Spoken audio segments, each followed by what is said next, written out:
What is up mga kababayan? This is Page Gen Z. Nagbabalik po ang boses ng Gen Z sa mga isyong pampolitika dito sa ating bansa.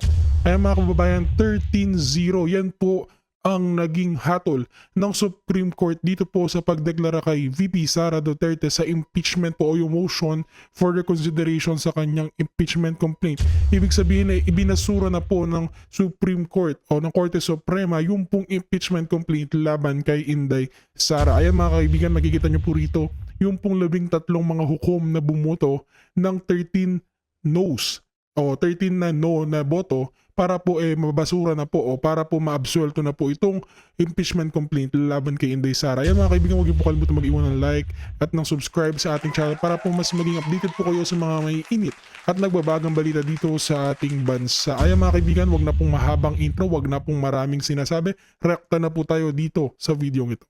By a unanimous vote of all those participating, the Supreme Court en banc denied with finality the motion for reconsideration filed by the House of Representatives, which sought to reverse the Court's July 25, 2025 decision that declared the articles of impeachment against Vice President Sara Z. Duterte unconstitutional.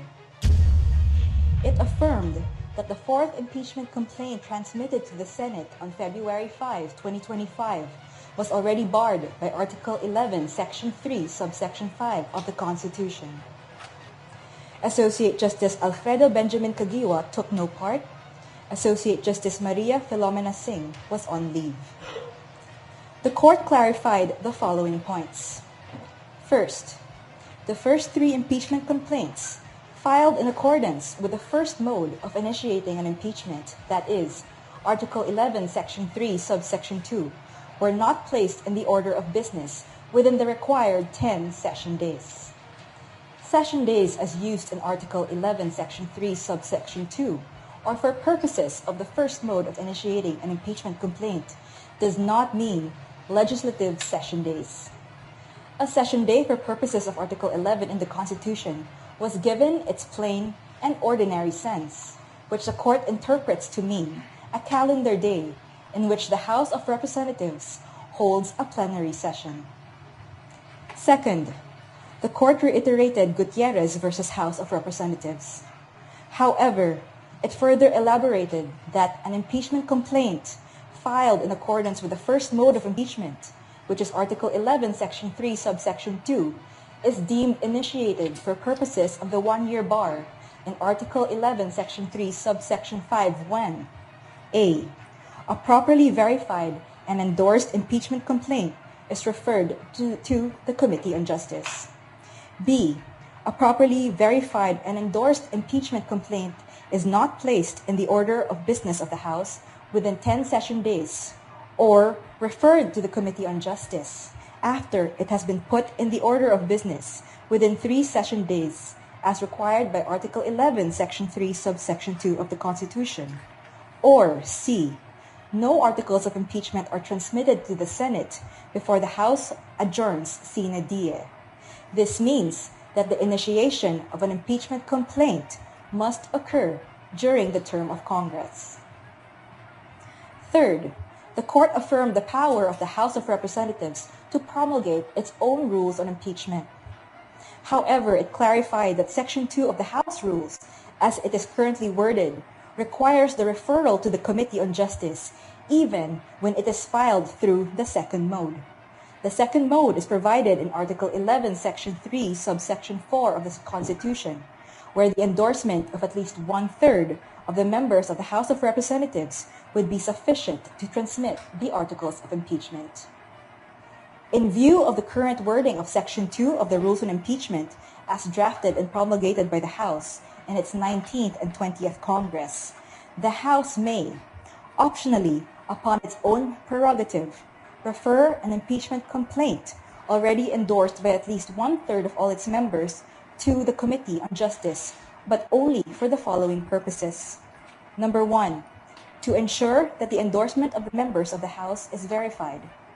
Number 2, to confirm that the evidence supporting the grounds in the complaint exists and that every member of the House has been given a copy of the complaint, as well as the evidences supporting it. And 3, to respect the committee's prerogative to consolidate different formulations of the complaint, if any, so that only one complaint is endorsed to the plenary for transmittal to the Senate. The court observed that there is a fundamental difference between the first and second modes of initiating impeachment complaints. Thus, it said, and I quote, Article 11, Section 3, subsections 2 and 3 cover the first mode of initiating an impeachment complaint. Article 11, Section 3, subsection 4 covers the second mode of initiating an impeachment complaint. In the first mode, impeachment is initiated through the regular and deliberative process in the House of Representatives. A verified complaint may be filed either by a member of the House or by a private citizen with the endorsement of a member. Upon filing, the complaint is referred to the House Committee on Justice, which evaluates its sufficiency in form and substance and conducts the appropriate hearings. Only after favorable committee action does the impeachment process proceed further. This mode, therefore, emphasizes institutional screening and committee review. By contrast, subsection 4 introduces an alternative and a more direct mechanism for initiating impeachment.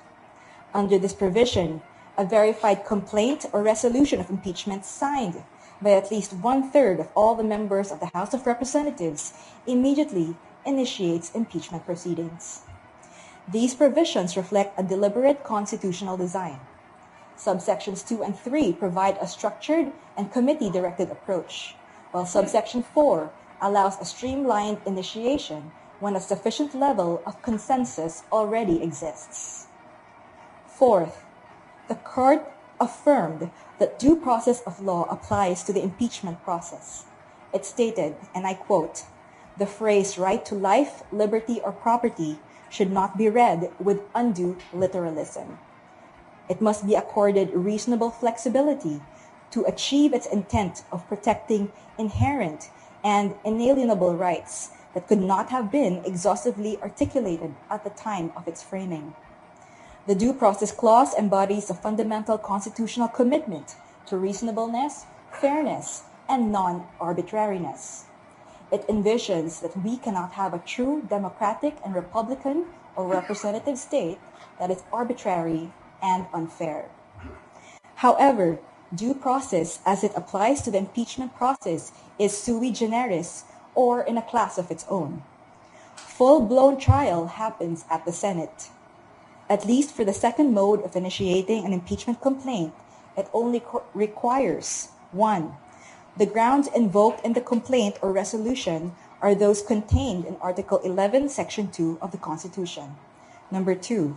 The procedure is governed by the rules on impeachment promulgated by the House prior to any filing of any impeachment complaint. 3. As already provided by the current House rules on impeachment, all endorsing members should have been given a copy of the complaint and all its supporting evidence. The court also noted that the transmittal of the articles of impeachment should be done. The court also noted that the transmittal of the articles of impeachment should be done in a plenary session of the House, providing all the members of the House with full copies of the complaint and its accompanying evidence mentioned in Rule 4, Section 14 of the House Rules on Impeachment. Transmittal to the Senate, however, requires only a vote of one-third of its members for the first mode of initiating a complaint, or proof of the endorsement of a complaint by one-third of its members for the second mode. Fifth, the operative fact doctrine cannot be invoked by the party directly responsible in the commission of an unconstitutional act. Thus, it does not apply in this case. Finally, the court noted all the motions for intervention and pleadings filed by individuals who were not parties to the case. This resolution is immediately executory upon digital service on all parties in accordance with AM number 25-05-16-SC or the guidelines of the transition to electronic filing in the Supreme Court. No further pleadings will be allowed. The resolution and the motion for reconsideration and the separate opinions are being uploaded and served on the parties. Thank you very much. Good morning po, Yusek. Yusek Secretary Remulla earlier said that former Congressman Zaldico is staying in a gated community in Portugal, pero a certiorari petition filed with the Ombudsman indicates that he was in Sweden.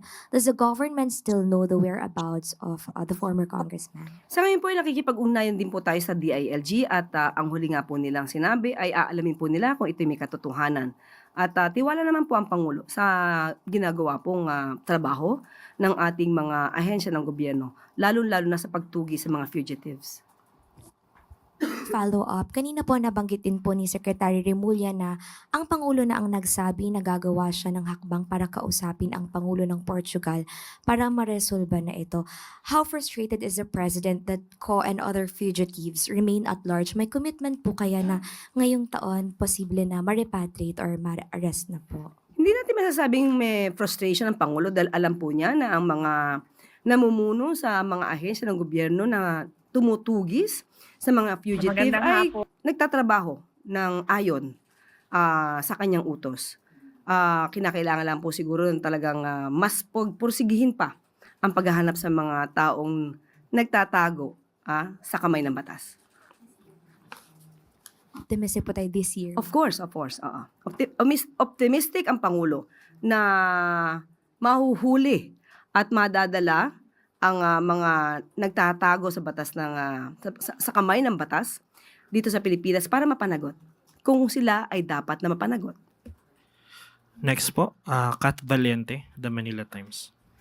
Hi, good morning, Yusek. Yusek, regarding the tourism, one of the factors affecting the tourism industry, seen by Tourism Secretary Frasco, is the high rates of airfare, way higher compared po to other ASEAN counterparts. Is Malacanang considering to examine this and eventually order po to regulate prices of airfare in the country? Actually, napag-uusapan po talaga yan, issue po yan na mas lumalabas, na mas mataas ang airfare patungo, halimbawa na lang sa Siargao as compared kung pupunta sa ibang bansa.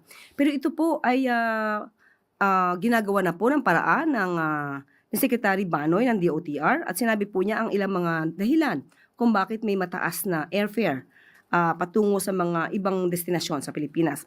Unang-una po, may mga nag-ooperate, mga smaller aircraft na nakakapag-accommodate lamang ng 60 to 70 passengers, pero pareho po ng operational cost as compared sa jet economics na nakakapag-accommodate ng 200 passengers. So kung tutuusin nyo, mas mahal po talaga pag smaller craft ang magagamit. Pero karaniwan po talaga, smaller craft lang ang pwedeng bumiyahe sa mga magagandang destination dito sa Pilipinas. Pangalawa po ay sinabi rin po niya na nakapag-negotiate na po siya at nakapag-usap na po sa pamunuan ng PAL at Cebu Pacific at nag-agree naman po na mababawasan ang presyo lalo-lalo pa sa mga sa Siargao flights. Ayan po. At may mga problema rin po patungkol sa fluctuating fuel cost. Pero kapag ka po nakita naman po na bumababa ang presyo, nire-remind po ng CAB, mga airlines na i-reduce din po nila ang fuel surcharge. Surcharge effectively cutting down airfare. So, yun po ang ginagawa ng DOTR para po mas gumanda pa po ang turismo sa ating bansa pagdating po sa issue ng airfare. Next question po, Ann Soberano, Bombo Radio. Yusek, good morning. Yusek, nakausap niyo po at nakaharap kagabi si Pangulong Marcos. Napag-usapan na ba ng Pangulo ang mga posibleng senaryo ng impeachment kasama ang kanyang legal team? Dahil sa Lunes po, magpupulong na po ang House Committee on Justice para consolidate ang dalawang impeachment complaints laban sa kanya. Natanong ko po siya kagabi, pero ang sabi lang po sa atin ng Pangulo ay alam niya po ang proseso at susunod lamang siya sa proseso. Ganun lang po. So wala pang legal team, ma'am, na binubuo ang palasyo? Wala pa po. Hindi pa po napag-uusapan yun. Okay. Ma'am, follow up lang. With the health rumors and impeachment talks combined, how do the palace reassure the public about stability? Nakita niyo naman po ang Pangulo, kahit po sinasabi ng doktor na kailangan niya maghinay-hinay, patuloy po ang Pangulo sa pagtatrabaho. Hindi po nagbabakasyon ng Pangulo. Kahit po kailangan niya mamahinga, nandun pa rin po, nagbabasa ng mga briefs na dapat niyang alamin para po siya ay updated. So nakita po natin kung gaano kasipag ang Pangulo. Hindi po sanay ang mga kababayan natin na nakikita ang Pangulo na nagre-relax, hindi tulad ng iba. So, tandaan po natin with that, na nakikita po natin na sunod-sunod pa rin po ang pagtatrabaho ng Pangulo kahit may iniinda noon. So, magtiwala lamang po ang taong bayan para mas maging maganda po ang impact nito sa ating ekonomiya. Salamat, ma'am. Next question po, Christian Yusores, DZMM. Yusek, pinag-aaralan po ng Senado na i-declare na persona non grata yung ilang officials ng Chinese Embassy.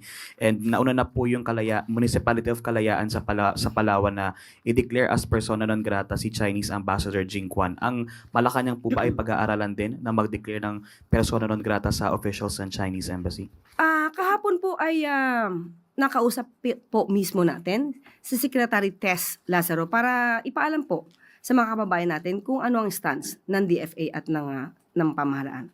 Babasahin ko po sa inyo ang statement mismo mula sa DFA. The Department of Foreign Affairs takes note of the proposed resolutions in both houses of the Philippine Congress that calls for declaring diplomatic personnel of the Chinese Embassy as persona non grata. The declaration of persona non grata is one of the most severe forms of diplomatic action that can be imposed by the government against foreign diplomatic personnel. While it is within the remit of the DFA, such an action is an option of last resort, second only to downgrading of relations when diplomatic relations with a certain country has seriously fractured that no intervening remedy can stabilize the interaction and engagement. It also carries tremendous implications moving forward, such as reciprocal action or other countermeasures in other areas, which is why it should not be made lightly and decided only with careful and clear thought and preparedness for how it will shape the Philippines' strategic interests moving forward. The DFA remains committed to its mandate to conduct diplomacy in an appropriate and effective manner that advances the overall national interest. It is in direct communication with the Chinese government on various bilateral and international issues that are of great importance to the Philippines. It is hoped that the DFA would be provided with ample space to perform its functions and to sort out issues with foreign counterparts through dialogue and consultation rather than through public discourse in accordance with the President's vision and guidance as the architect of Philippine foreign policy. End of quote. Isang follow-up lang, ma'am. Nabanggitin po ni Senator Lacson kanina sa isang panayam na regardless kung makapagpasa sila ng resolution for declaring persona non grata, at the end of the day, si Pangulo pa rin po ang magde-decide kung magpapataw ng ganong decision. Ano po yung, may nabanggit po ba ang Pangulo? Is he aware dito sa nagiging palitan ng Chinese and Philippine officials? And ano po ang position niya dito? Aware po siya at nakikipag-usap din po siya kay Secretary Tess Lazaro. At ang aking nabanggit na sinasabi natin polisiya, yun po ang sinasabi ng Pangulo. Next question po, Ivan Mayrina, GMA News. Yusek, nabanggit niyo po ang pagdedeklarang persona non grata is an option of last resort. But are we drawing a red line beyond which the diplomats cannot go beyond that line? Kasi ang sinasabi ng mga mababatas natin, disrespectful, undiplomatic, interfering na itong mga nagiging pahayag ng Chinese ambassador. Meron ho bang line na huwag naman siyang lalampas dyan because we might be constrained to take action? Sa ganyan pong mga katanungan na mas malalim at dapat na polisiya pa rin ang pagtugon, may kasamang polisiya mula sa DFA at sa Pangulo, ibabato ko na lamang po ang sa katanungan na yan mismo kay Secretary Tess Lazaro. Last na lang po, sa gitna po nitong umiinit na world war, is the President more inclined to de-escalate or to take firm action? Pwede naman pong pagsamahin. Pwede naman pong magkaroon ng firm action with diplomacy. Salamat. Next question po, Christian Bascones, PRTV. Good morning, Yusek. Nung nakaraang ASEAN chair, that was the Malaysia, given the fact na naging successful po yung paglagda ng ASEAN-China Free Trade Agreement o ACFTA 3.0, yun po may mga nangyayaring ganitong sigalot between, sabi nga po ni Sir Ivan, word war between the Chinese Embassy and also the government officials of the Philippines. Alam naman po natin na matagal nang pinag-uusapan at itinutulak ang South China Sea Code of Conduct bilang kasunduan sa pagitan ng ASEAN at China para maiwasan ng gulo sa kadakatang teritoryo, most particularly ang South China Sea at West Philippine Sea po. As the Philippines chairs ASEAN in 2026 and hosts the Foreign Ministers' retreat in Cebu, how is the palace advancing abiding South China Sea Code of Conduct while promoting ASEAN unity and stability? Una po, kahit po nung tayo ay nagkaroon ng kapihan, sinabi din po ng Pangulo na siya ay umaasa na magkakaroon po at magkakaroon na po ng agreement regarding dito sa Code of Conduct. At pati po ang DFA ay sinabi na ay umaasa sila at committed sila na ito po ay mapirmahan, magkaroon na ng tuldok para po magkaroon tayo ng Code of Conduct patungkol po dito sa South China Sea, West Philippine Sea. So during this chairmanship of the Philippines. Yes, opo. Isa po ito sa agenda po ng Pangulo. Thank you, ma'am. Next question po, Let Narciso, DZRH. Yusek, ano pong reaksyon ng Pangulo sa muling pagpapaliban ng BARM elections? Napakita po kasi ng COMELEC kung ano yung maaari naging dahilan kung bakit kailangan ma-postpone operational issues and legal issues. Dahil lumalabas na medyo kulang ang panahon sa paghahanda at may mga papel na dapat pang mapirmahan na hindi pa napipirmahan. So yan po ay ayon sa COMELEC. At kung makikita naman po ng Pangulo ang mga dahilan nito, hindi po talaga maaaring maipatupad muli agad ang elections ngayon, March. At kung ito naman ay lalabag din sa batas, katulad ng sinasabi ng COMELEC, maaari po talaga siya ma-postpone. Kinausap na po ba ng Pangulo si Chair Garcia tungkol dito? Kasi palagi pong sinasabi ng Presidente kung gaano kahalaga na makapagdaos ng kauna-unahang BARM elections. Ito po ay pang-apat na beses na mapopostpone. At just recently, dun sa pag-attend niya ng BARM anniversary, hinimok pa ng Presidente yung mga tao doon na lumahok doon sa paparating na eleksyon. Yes, gustong-gusto po talaga ng Pangulo na matuloy ang eleksyon. Pero if time constraints at hindi po maipapatupad at dahil makakalabag din po ng batas, hindi naman po nanaisin ng Pangulo na maituloy ang eleksyon kung may malalabag na batas. Kausap na po sila ni Chair Garcia. Wala pa pong ipinapaabot sa atin kung sila nagkausap, pero sa ating pagkakaalam ay maaari pong magkaroon ng diskusyon patungkol dito. Next question po, Kat Domingo, ABS-CBN. Good morning, Undersecretary. Ma'am, what is keeping the President from issuing a clear-cut directive on the fate of the Independent Commission for Infrastructure? The President is just awaiting the report of the ICI. Upon receipt of the report, the President will make the next move regarding the ICI. And did the President issue a deadline on when that report should be submitted? As of now, there's none. So the ICI operations continue. How does the palace respond to comments that taxpayers' money is still being used to fund the seeming continued operations of the ICI instead of completely cutting it short to save money? No, I believe the ICI is still operating. The ICI is still complying with its mandate. So there is no money spent na we can say that it's just wasted. No. The people in the ICI are still working and investigating the documents given to them. Ma'am, last question about the ICI. Yung ICI po ba, meron pa siyang bagong in-investigate na case apart from the 3 cases that were already filed in different courts? Sa aking pagkakaalam, so far, sa mga nababasa natin, dahil sa ngayon ay tinatawagan natin si Atty. Hosaka, meron pa po sila inimbestigahan dahil marami pa pong mga dokumentong naiwan sa kanila. So, patuloy pa rin po yung pag-iimbestiga nila.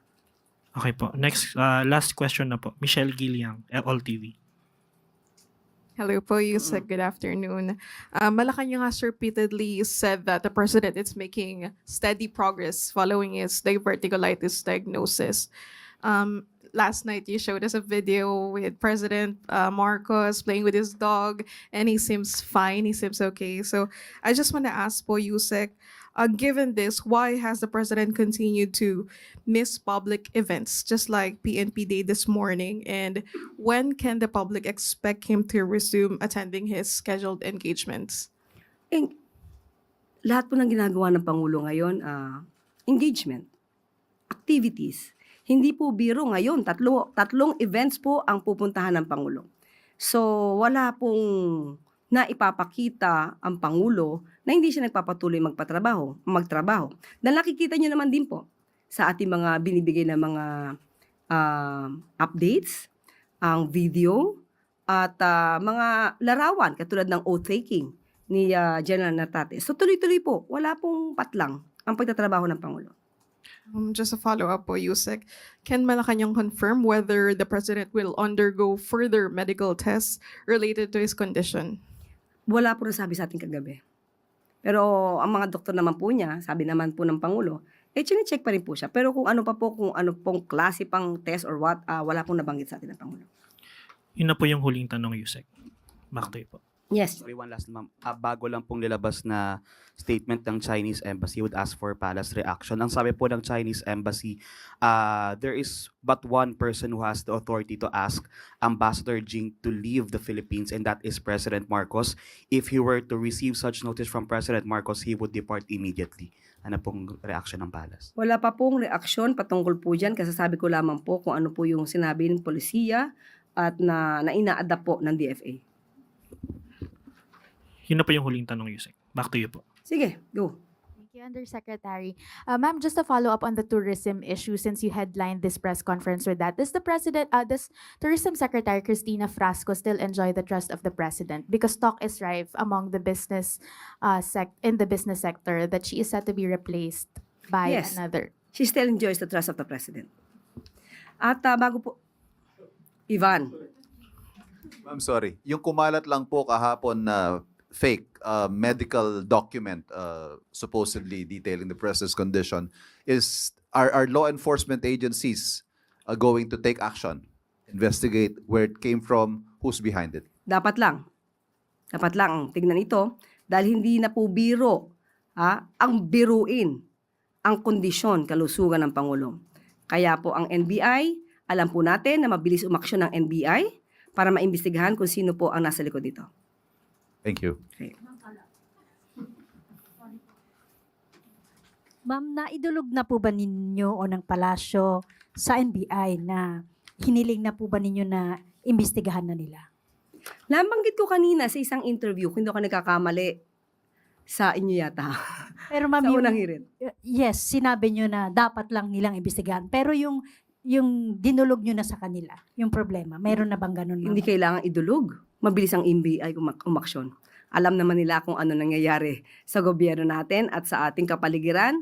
So without even an order coming from the President, the NBI is mandated to investigate this matter. And nag-respond na po ba sila doon sa pahayag ninyo na ganyan? So far, may naipaabot na sa inyo na we will take action. Ganun. Nararamdaman ko na mag-a-action sila. Dahil lalong-lalo na nadidinig nila ngayon ang press briefing natin. Okay. Thank you, ma'am.